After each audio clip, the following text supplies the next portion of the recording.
And I wanted to end, I'm very sorry, may I have 5 minutes more? I was gonna say.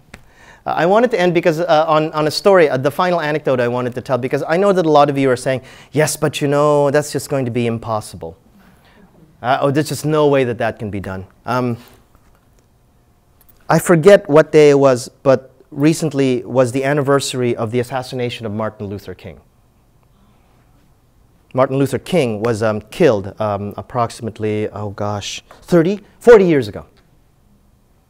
Martin Luther King dreamt of an America that at least to some degree would create an equal place for blacks and whites.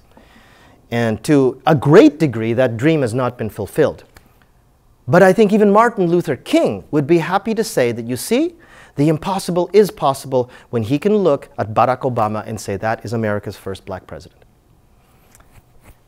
Before you say this is impossible, this will never happen, I want you to hear one story. Okay, this is a story called The Savior. But before I ask, does anyone need to know what The Savior is in Japanese? Is everybody okay? Thank you. Okay. I'll tell you a different story. I have a very funny story to tell about that, but that's okay. I'll do that later. I'm running out of time. The Savior. Once upon a time, there was a river. And this river was a very powerful river. The water flowed deeply and the water flowed strong, constantly. It never stopped.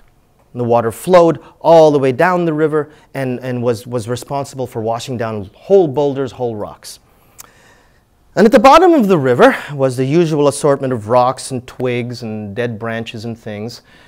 And among all of these rocks and twigs lived a world of tiny little creatures. And these tiny little creatures had made their lives at the bottom of the river only because they found a way to live by hanging on tenaciously with all of their might to whatever it is that they could find.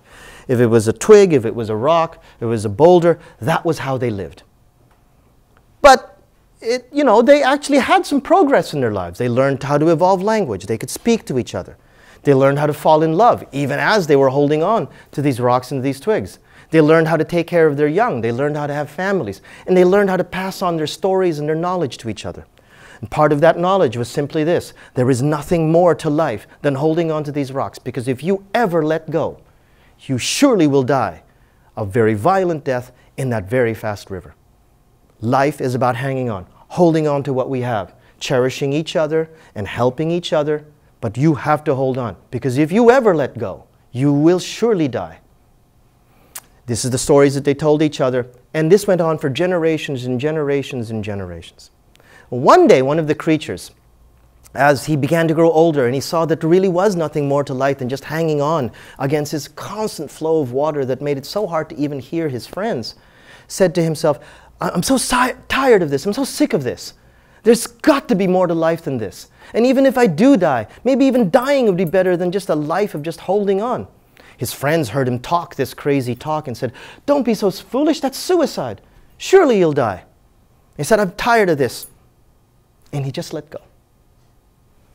He just let go, and for the first few moments, as the river took him away, he felt this incredible, violent rush that he had never felt before, because all of his life he had always been hanging on to these rocks. And this was a completely new sensation, floating free in the river, tumbling around. He thought he was going to die. My friends were right. I will miss them so much.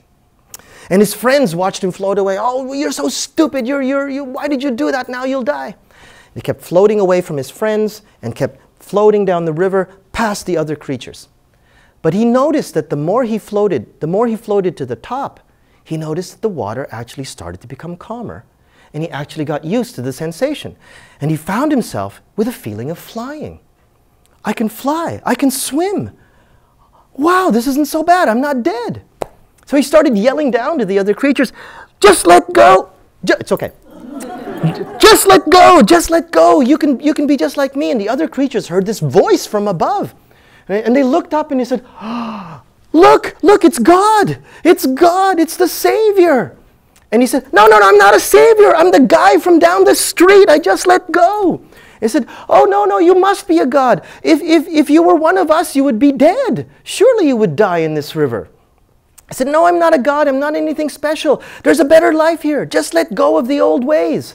No, we can't let go. We'll die. You're God. That's why you're still alive. You're the Savior. Help us. Save us. And he kept floating away. And as he floated away, people kept saying, "Oh, the Savior, help us, save us, save us." And he kept trying to tell everyone, "Look, it's really simple. Just let go of the rocks."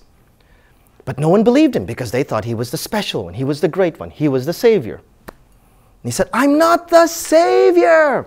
But it was too late. He had already passed a whole group of creatures. Kept continuing down the river until he found that the river emptied into this beautiful lake where the water stayed calm, stayed beautiful. It was very easy to swim, and he was enjoying his swimming. And what he found near one side of the lake was a group of other creatures just like him who had let go. And they had created an entirely new community where nobody had to hang on. And life was much easier because now they could walk freely and swim freely. And all that they had to do was simply let go. I finished.